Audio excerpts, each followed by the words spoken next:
आप सभी का भारतीय जनता पार्टी की प्रेस वार्ता में स्वागत है।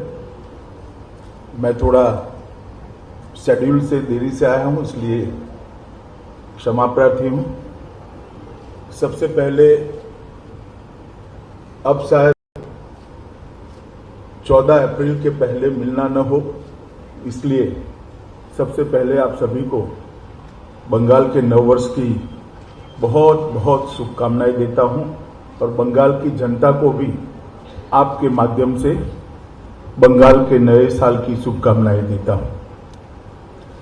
मित्रों, 3 चरण का चुनाव हो चुका है।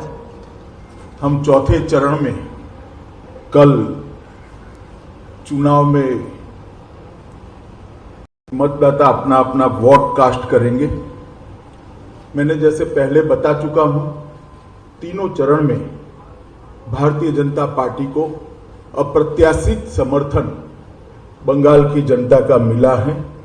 हमारे एक आकलन के हिसाब से 63 से 68 सीट, 63 to 68 सीट के बीच में भारतीय जनता पार्टी इस 3 चरण के अंदर जीत रही है। मित्रों, और तृणमूल कांग्रेस का फ्रस्ट्रेशन उनके व्यवहार से, उनके भाषणों से, उनकी बातचीत से स्पष्ट रूप से दिखाई पड़ता है। जिस प्रकार की टिप्पणी ममता दीदी ने सुरक्षा बलों के लिए की है, मुझे आश्चर्य है कि सार्वजनिक जीवन में मेरा बहुत लंबा समय गया है, मैंने ऐसी टिप्पणी कभी नहीं देखी। कोई राज्य की मुख्यमंत्री और राजनीतिक दल की अध्यक्षा अगर ये कहती है कि सीएपीएफ का आप घिराव कर लो, उनको घेर लो, रोक लो, मैं नहीं ऐसा दृश्य मेरे राजनीतिक जीवन में देखा है। ये क्या कहना चाहती है? लोगों को अराजकता की ओर ले जा रही है, चुनाव को शांतिपूर्ण ढंग से समाप्त नहीं होने देना उनका उद्देश्य है, या फिर हर बार की तरह रेगिंग से चुनाव जीतने का उद्देश्य है? मैं इनकी बात को नहीं समझ सकता। और वो बार बार आरोप लगा रही है कि गृह मंत्रालय के इशारे पर सीएपीएफ चुनाव को डिस्टर्ब कर रहा है। दीदी को मैं एक कॉमन सेंस की बात बताना चाहता हूं कि सीएपीएफ जब चुनाव के काम में लगते हैं तब गृह मंत्रालय का कंट्रोल नहीं होता है। पैरामिलिट्री फोर्सेस पर कंट्रोल चुनाव आयोग का होता है। इतनी सादी सीधी बात भी अगर उनको मालूम नहीं है तो मैं मानता हूं कि उनकी बौखलाहट बहुत बड़ी हो गई। हमारे कार्यकर्ताओं पर लगातार हमला होना, हमारे प्रदेश अध्यक्ष दिलीप घोष पर विगत 2-3 दिनों में ही हमला हुआ।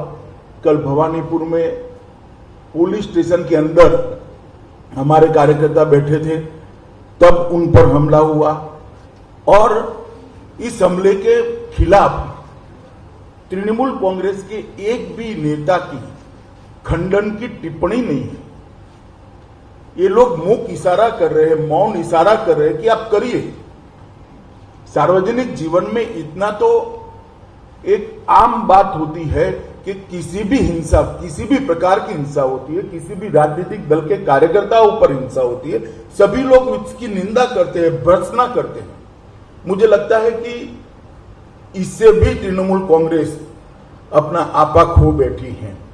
जिस प्रकार से इन्होंने माइनॉरिटी वोटर्स को अपील की है कि एकजुट हो जाइए और तृणमूल कांग्रेस के लिए वोट करिए, वो बताता है शायद उनके माइनॉरिटी वोट भी अब धीरे धीरे धीरे धीरे धीरे उनसे खिसक रहे हैं, कहीं और जा रहे हैं, और ये डर भी उनको सता रहा है। वरना इस प्रकार की अपील किसी भी मुख्यमंत्री के मुंह से, किसी भी पार्टी के अध्यक्षा के मुंह से मैं नहीं मानता कि ये उचित है। इस प्रकार के काम करने की बजाय दीदी को चाहिए कि हार के कारणों का एनालिसिस करें। बंगाल की जनता क्यों इनके खिलाफ है, उसका उनको एनालिसिस करना चाहिए। दीदी, बंगाल की जनता आपके खिलाफ है क्योंकि कानून और व्यवस्था की परिस्थिति पूर्णतया चरमरा गई।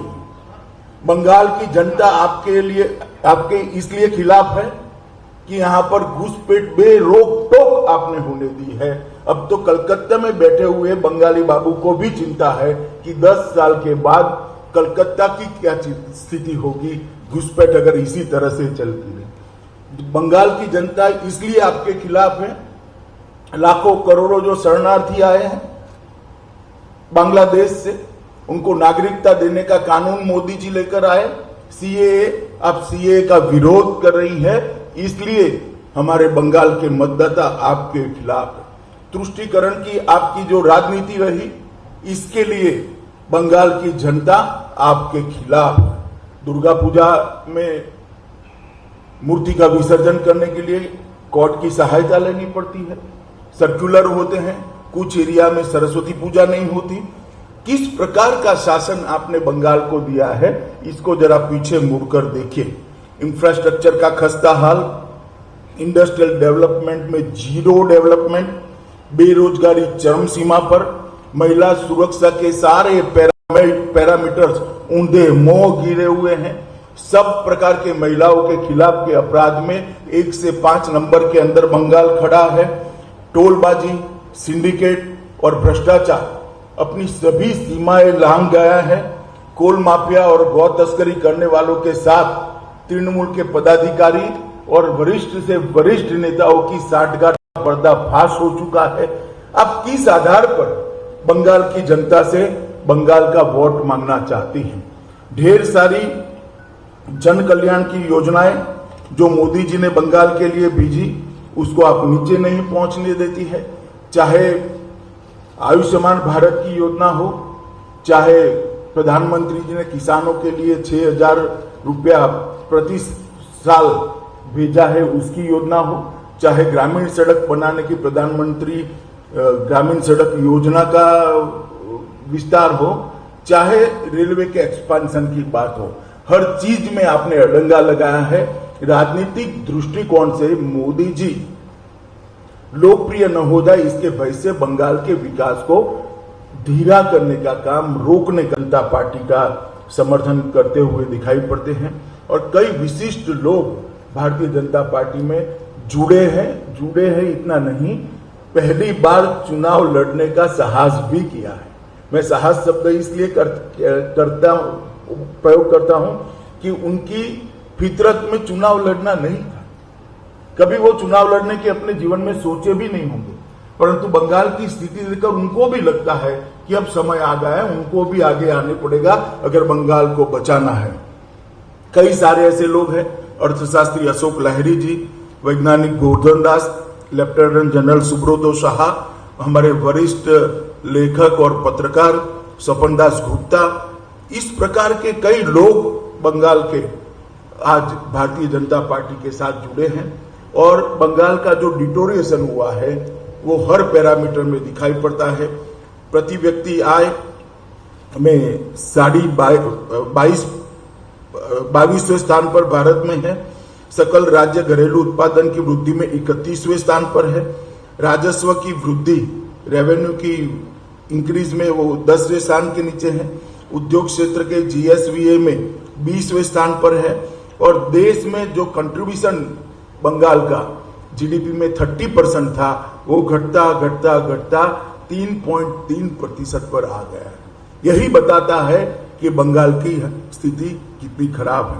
हमने हमारे घोषणा पत्र के अंदर ढेर सारे संकल्प हम लेकर आए हैं जो बंगाल को सर्वस्पर्शी, सर्वसमावेशी, हर एक कोने को स्पर्शने वाला, हर व्यक्ति का समावेश करने वाला विकास देगा और बंगाल को सोनार बांग्ला बनाएगा।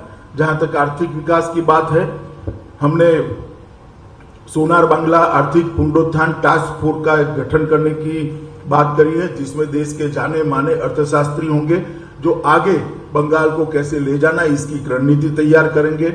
इन्वेस्ट बांग्ला की स्थापना कर निवेश तेजी से आए, इसके लिए एक सरल पद्धति का हम इजाद करेंगे। ईज ऑफ डूइंग की जो तालिका है उसमें देश में बंगाल 3रे नंबर पर लाने का हमने संकल्प किया है। 100% गारंटी कवर के साथ एमएसएमई को 10 लाख की लोन कोई भी कोलेटरल गारंटी के बगैर देने के लिए हम योजना लेकर आए हैं। गुरुदेव रूरल एडवांसमेंट मिशन के तहत लगभग 2 लाख करोड़ ग्रामीण इंफ्रास्ट्रक्चर में इन्वेस्ट करने का भारतीय जनता पार्टी की सरकार ने तय किया है। उज्जवल बांग्ला मिशन के तहत शहरी क्षेत्रों के इंफ्रास्ट्रक्चर के लिए 5 साल में 30,000 करोड़ रुपया इन्वेस्ट कर हम इसको आगे बढ़ाएंगे। पूरे प्रदेश के अंदर सड़कों का जाल बिछाने के लिए 1 लाख करोड़ के इन्वेस्टमेंट की लक्ष्य हमने तय किया है और हर परिवार में कम से कम एक रोजगार देने का संकल्प हमने यहाँ पर आप लोगों के सामने रखा है। कृषि के लिए भी 10,000 रुपया प्रति साल हर किसान को दिया जाएगा। जो 18,000 रुपया अब तक बाकी है वो केंद्र सरकार की सहायता से सरकार बनने के 1 सप्ताह के अंदर ही हर किसान के